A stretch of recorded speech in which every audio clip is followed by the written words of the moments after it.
Channel असिना ngasisu puduna lakjari Chanchan Thingujamgi Nungshi Poloi Hairiba wari asibu thawai hapcharibi Rita Ngangom Matang asida asoi aran yauraklabasu mayamna comment tawbiramu mathangda semdokchanaba honajage aduga wari asibu tabiriba viewersingbu Rita Ngangom amadi Loktak Studio channel na nolukpa uchari Paring naina sandokjagadoriba Chanchan Thingujamgi Nungshi Poloi Love Story gi ahanba tangkak mayamda khudol tamjari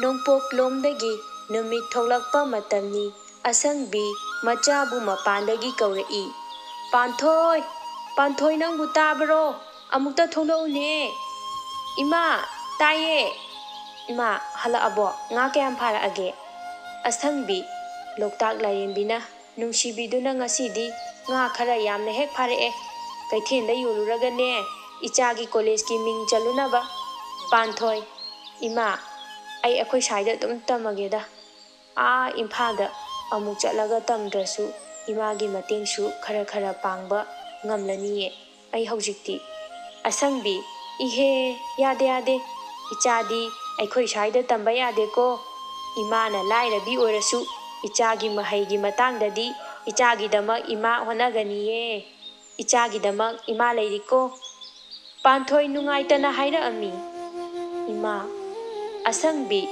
imagi wa haibabune nangna matik chaba mi ama oiba haibasini ibema imagi ningbagi wangmada nang thabak tawganuko Panthoi ima ai imagi ningba thunganba ngamba oijageko aduga imana pamdaba thabaksu nachana tawruye asangbi hoise ima chak chaba loiraga kaithen chalukhige chak loiraba natro Panthoi hoi ima loire chathoknaba tawbiro Panthoi amasung asangbi piktakna sariba moigi khangpoksang aduda changkhirami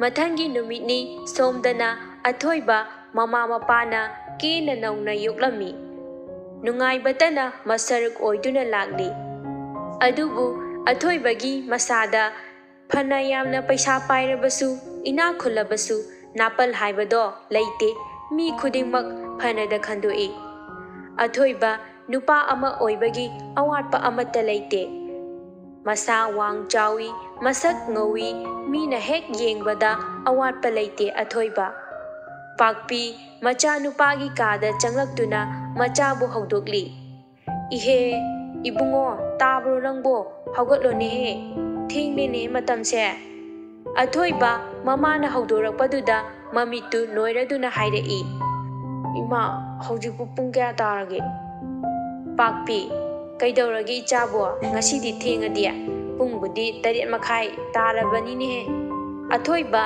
ngakna magi gari da yengbada pung 8:30 khara helame athoiba machinda choli os pungside pakpi momo noktuna hoise ngasi kita ichana yahau thengbasida nachinna yagado sengdokluro nasagado iru maitha tawtho ima hoi ngaramage ko athoiba washroom da changkiduna iru maitha ba loiraduna makhada kumtharai tanjaduda machanupi tonthoi hek thengnare tonthoi na hairei o tamo yahau theng haina nokladuna hairei athoiba ish paktabi torobi tonthoi ho apakpa ho rasikang athoiba angang asi soiroi ko tonthoi nokladuna achapot leibiba soire hairo athoiba phuba kawba achapoto aina marak taga pijabdo khangi ko tanjaduda maipak changlaktuna khanglaw lawri ho karino noi na chinanauna lambi chapam chida chingnaramisibo ai amta lakjage me anidu maipakta mamit singduna phaine yenglami aduga tonthoina tyais maipak nangko maipak is Kainu he. Medanga sargana ngaiduna lehorabane. Nanau nupisina kauba chakraga masu amuk laktrabaduda nanai ai hekta kauba lakcharabani. Athoiba wa amata ngangdana mama mapa lairiba adomda chatkirami. Maipaka tonthoigasu matungda ilakli. Mapa ningthemna laone noibo ngasai kaida leiruge thengne ne matamche. Athoiba mapana phamliba adugi nakanda leiriba chair adu lokthokduna phami. Athoibagi nakandana tonthoi phami. Mamana karino khara loishili. Aduga maipangna makhoi ahumgi manakta leptuna lei. Ningthem ibungo nangbu ipana DGP oiringai sida thabak ama tahongnaba tawsidana. Athoiba pabung ai adumaina thabak hapto hachin tawduna tawba thabaktu nacha kaya pamjade. Isagi merita oina khanba thabaktu nacha tawba pame pabung. Ningthem hoine adubu nang lairik laisu haitaba mi amasu natedana 10 amasung 12 ta position 1 to 5 ki manungda chalakhibanin he. College ta chu adum makok ta tari ipa khangine. Adubu ipa na DGP oringai sida nangi tang taba ama ipa na khangingine ibungo. Athoiba hoi pabung ai madu khangdabidi natte nacha. Adubu ai graduation ji loishalaga UPSC exam si thaba pame nachadi ngamnaba su hotnagani. Ningthem good ichagi wakhalon ipana thagali. Ichana pamba kudimak ipana full support pigani. Athoiba nokfet tawi mapada tonthoi as yare ba pabong breakfast nga hak chaba sida chabanga amta he khangdimi. Ningthem ihe cha tombi nang chi mo thok na mangau thida wari se sada yadadana sari banin he. Tonthoi ado pabong ai ngasi ahanba college ka duineba. Ai tomta chakiko thinbino ba ai yam talleba. Ningthem koinun he icha tombi nui dada su nui college tu da tammi dada ga punna chatawni ko. Tonthoi as pabung. Athoiba angangna leisabi yam saningbra ha. Tonthoi as tamodi gari achawda adum challi dudi ai aduda chapado talleba. Athoiba namanabinena haudong manbi charoi manbi singduga yam chatningbrona. Tonthoi is nangi namanabadi kyam phajaradana khuthi jingduga. Machin manawgi matawduda mama papina marak thalai. Yare se toklo. Macha nupida amuk onsiladuna hairei. Icha thoibi noi tamoga puna chatpana phani khalline imade nangna tomta chalhanba pamde do. Tonthoi machindu paiduna noi loimak tamogi michangchang ise kaigino ima. Pakpi haima noi tamoga puna chatminna baduna phani ni he nangbo. Nangna tomta chatningbado noi tamo su college kuina su karaloi loidoba kuidre. Noi tamona college loibadagi nangna tomta dum chatpa yaidana.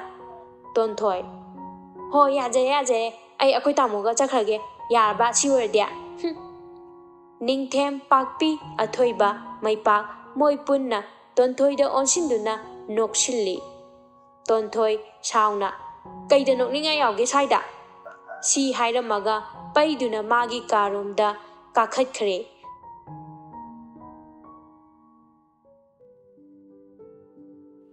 Somdana manina asangbida hairei. Iche icha panthoina aigidane laibubo adum laigesu laijasanu kaidauge mana mahai tamba loidi phawdi aikhoida nungaina laijasanu da iche. Asangbi khangdeni ibungo iche na lairabi oibasina icha gi ningba thunganba ngamlaroidrana yam pakhatlida. Iche di ibungo mani kainuni iche aikhoi asuk yam lairisidi iche na kaigi warino. Icha panthoi su phattaba angang nate lamchat sajat su phajai thaugalon bebar su yamna phajai lairik su hai natrani icha panthoi nokphet tawduna hairi. Mamana aibu nungsidana pungtha thagat pire. Aina sida leibada soikhiba khangdaba leirabasu ninega mamagana aingonda takpiyu ko. Ichan icha panthoi di aikhoina takningai bu leiteda masada loine hek yaure. ꯇꯟꯖꯥꯗꯨꯗ ꯀꯦꯅꯨ ꯊꯣꯛꯂꯛꯇꯨꯅ ꯍꯥꯏꯔꯛꯏ, ꯃꯃꯥ, ꯆꯦ ꯄꯥꯟꯊꯣꯏꯁꯦ ꯑꯩꯈꯣꯏꯗ ꯂꯩꯔꯗꯣꯏꯔꯣ? ꯃꯥ ꯂꯩꯔꯗꯤ ꯑꯩꯒꯤ ꯈꯪꯗꯕ ꯂꯥꯏꯔꯤꯛꯀꯤ ꯃꯔꯝꯗ ꯂꯩꯔꯁꯨ ꯆꯦ ꯄꯥꯟꯊꯣꯏꯗ ꯇꯥꯛꯍꯟꯕ ꯌꯥꯔꯅꯤ꯫ ꯑꯁ ꯌꯥꯝ ꯅꯨꯡꯉꯥꯏꯌꯦ, ꯀꯃꯥꯏꯅ ꯇꯧꯅꯤ? ꯑꯩꯗꯤ ꯍꯔꯥꯎꯕꯅ ꯂꯣꯏꯔꯦꯗ꯫ ꯀꯦꯅꯨꯒꯤ ꯋꯥꯗꯨꯗ ꯂꯩꯔꯤꯕ ꯃꯈꯣꯏ ꯄꯨꯟꯅ ꯅꯣꯛꯏ꯫ ꯑꯁꯪꯕꯤ, ꯍꯣꯏ ꯍꯣꯏ ꯍꯣꯏ ꯍꯣꯏ, ꯇꯥꯛꯍꯜꯂꯨ ꯅꯆꯦꯗ ꯂꯣꯏꯅ ꯍꯦꯛ ꯇꯥꯛꯍꯜꯂꯨ ꯏꯆꯥꯁꯤꯗꯤ꯫ ꯑꯁꯪꯕꯤ, ꯐꯔꯦ ꯑꯗꯨꯗꯤ ꯑꯩ ꯑꯃꯨꯛ ꯍꯟꯈ꯭ꯔꯒꯦꯀꯣ꯫ ꯅꯣꯏ ꯑꯅꯤꯅ ꯅꯆꯥꯁꯦ ꯐꯖꯅ ꯁꯦꯟꯅꯕꯤꯌꯨꯀꯣ꯫ ꯏꯆꯦꯒꯤꯗꯤ ꯅꯣꯏ ꯑꯅꯤꯗ ꯁꯤꯟꯅꯔꯕꯅꯤꯀꯣ꯫ ꯑꯁꯪꯕꯤ ꯃꯆꯥꯅꯨꯄꯤꯗ ꯑꯃꯨꯛ ꯑꯣꯟꯁꯤꯜꯂꯛꯇꯨꯅ, ꯏꯕꯦꯝꯃ, ꯑꯅꯥ ꯑꯌꯦꯛ ꯌꯥꯎꯗꯅ ꯂꯩꯌꯨꯀꯣ꯫ ꯏꯃꯥ ꯑꯃꯨꯛ ꯍꯟꯈ꯭ꯔꯒꯦ, ꯅꯨꯡꯉꯥꯏꯅ ꯂꯩꯌꯨ꯫ ꯏꯃꯥꯒꯤꯗꯤ ꯀꯩꯁꯨ ꯈꯜꯂꯨꯅꯨ, ꯏꯃꯥ ꯀꯩꯁꯨ ꯇꯧꯔꯣꯏꯀꯣ꯫ ꯄꯥꯟꯊꯣꯏ, ꯍꯣꯏ ꯏꯃꯥ, ꯑꯗꯣ ꯑꯩ ꯂꯩꯇꯦꯅ ꯑꯋꯥꯕ ꯋꯥꯈꯜ ꯈꯟꯗꯨꯅ ꯂꯩꯒꯅꯨꯀꯣ꯫ ꯑꯩ ꯂꯩꯇ꯭ꯔꯕꯅꯤꯅ ꯃꯈꯥ ꯊꯪꯕꯒꯤ ꯏꯃꯥ ꯊꯔꯨꯒꯤ ꯃꯆꯥ ꯑꯕꯦꯝꯗꯣ ꯀꯧꯔꯒ ꯂꯩꯃꯤꯟꯅꯧꯀꯣ ꯏꯃꯥ꯫ ꯏꯃꯥꯅ ꯍꯛꯆꯥꯡ ꯉꯝꯗꯕ ꯂꯩꯔꯗꯤ ꯑꯩꯉꯣꯟꯗ ꯄꯥꯎ ꯑꯗꯨꯝ ꯄꯤꯔꯛꯎꯀꯣ꯫ ꯑꯁꯪꯕꯤ, ꯍꯣꯏ ꯍꯣꯏ ꯍꯣꯏ, ꯏꯃꯥ ꯀꯩꯁꯨ ꯇꯧꯔꯣꯏꯗ꯫ ꯑꯗꯨꯗꯤ ꯏꯃꯥ ꯑꯃꯨꯛ ꯆꯠꯂꯒꯦꯀꯣ꯫ ꯄꯥꯟꯊꯣꯏ, ꯍꯣꯏ ꯏꯃꯥ꯫ ꯃꯃꯥ ꯆꯠꯈ꯭ꯔꯕ ꯃꯇꯨꯡꯗ ꯃꯅꯤꯅ, ꯄꯥꯟꯊꯣꯏ, ꯅꯪꯒꯤ ꯀꯣꯂꯦꯖ ꯅꯍꯥꯟ ꯃꯥꯃꯅ ꯑꯦꯗꯃꯤꯁꯟ ꯇꯧꯈ꯭ꯔꯕꯅꯤ, ꯉꯁꯤꯗꯒꯤ ꯀꯥꯗꯕ ꯑꯣꯏꯔꯝꯅꯤ꯫ ꯅꯅꯦꯅ ꯆꯥꯛ ꯂꯣꯏꯔꯕꯅꯤ, ꯆꯥꯊꯣꯛꯅꯕ ꯇꯧꯔꯨꯔꯁꯤ, ꯂꯥꯛꯑꯣ ꯂꯥꯛꯑꯣ, ꯑꯗꯨꯒ ꯅꯪ ꯀꯣꯂꯦꯖꯇ ꯊꯤꯟꯕꯤꯔꯝꯃꯒꯦ꯫ ꯄꯥꯟꯊꯣꯏ, ꯍꯣꯏ ꯃꯥꯃꯥ꯫ ꯏꯆꯟ, ꯑꯗꯨꯅꯦ ꯄꯥꯟꯊꯣꯏ, ꯅꯅꯦꯅ ꯆꯥꯛꯀ ꯂꯣꯏ ꯂꯣꯏꯔꯕꯅꯤ, ꯆꯥꯊꯣꯛꯑꯣ ꯂꯥꯛꯑꯣ, ꯑꯗꯨꯒ ꯀꯣꯂꯦꯖ ꯆꯠꯅꯕ ꯂꯣꯏꯁꯤꯜꯂꯣꯀꯣ꯫ ꯀꯦꯅꯨ, ꯆꯦ ꯄꯥꯟꯊꯣꯏ, ꯍꯣꯔꯦꯟꯗꯒꯤꯅꯦ ꯑꯩꯒꯤ ꯀꯥꯗ ꯄꯨꯟꯅ ꯂꯩꯃꯤꯟꯅꯁꯤꯀꯣ꯫ ꯄꯥꯟꯊꯣꯏ, ꯍꯣꯏ, ꯂꯩꯁꯤ꯫ ꯏꯆꯟ, ꯑꯣ ꯂꯥꯛꯑꯣ ꯂꯥꯛꯑꯣ, ꯆꯥꯛꯀꯁꯦ ꯆꯥꯊꯣꯛꯅꯔꯨ ꯂꯥꯛꯑꯣ꯫ ꯍꯣꯔꯦꯟꯅꯦ ꯁ꯭ꯀꯨꯜ ꯀꯣꯂꯦꯖ ꯍꯟꯅꯔꯛꯂꯒꯅꯦ ꯅꯨꯡꯉꯥꯏꯅ ꯋꯥꯔꯤ ꯁꯥꯟꯅꯔꯣ꯫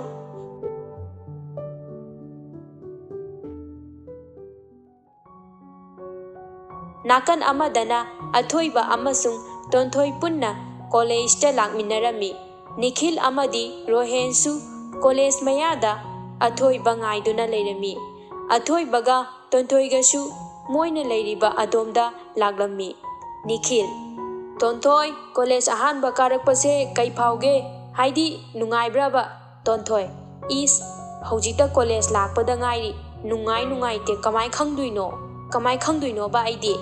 ꯑꯊꯣꯏꯕ, ꯂꯥꯛꯑꯣꯁꯦ ꯇꯣꯔꯣꯕꯤ, ꯅꯣꯏ ꯀ꯭ꯂꯥꯁ ꯇꯥꯛꯄꯤꯔꯝꯃꯒꯦ, ꯑꯩ ꯀ꯭ꯂꯥꯁ ꯊꯦꯡꯂꯅꯤ꯫ ꯇꯣꯟꯊꯣꯏ, ꯍꯣꯏ ꯇꯥꯃꯣ꯫ ꯑꯊꯣꯏꯕ, ꯚꯥꯏ, ꯑꯩ ꯑꯉꯥꯡꯁꯦ ꯃꯣꯏ ꯀ꯭ꯂꯥꯁ ꯑꯝꯇ ꯇꯥꯛꯄꯤꯔꯨꯈꯤꯒꯦ, ꯅꯣꯏ ꯀ꯭ꯂꯥꯁ ꯆꯪꯉꯝꯃꯣ꯫ ꯅꯤꯈꯤꯜꯒ ꯔꯣꯍꯦꯟꯒ ꯆꯞ ꯃꯥꯟꯅꯅ ꯈꯨꯝꯃꯛꯏ, ꯍꯣꯏ꯫ ꯁꯣꯝꯗꯅ ꯃꯅꯤꯅ ꯄꯥꯟꯊꯣꯏꯕꯨ ꯀꯣꯂꯦꯖ ꯒꯦꯠ ꯃꯌꯥ ꯐꯥꯎꯕ ꯊꯤꯜꯂꯛꯂꯤ꯫ ꯃꯅꯤꯅ, ꯍꯣꯔꯦꯟ ꯑꯩ ꯂꯥꯛꯎꯔꯣ?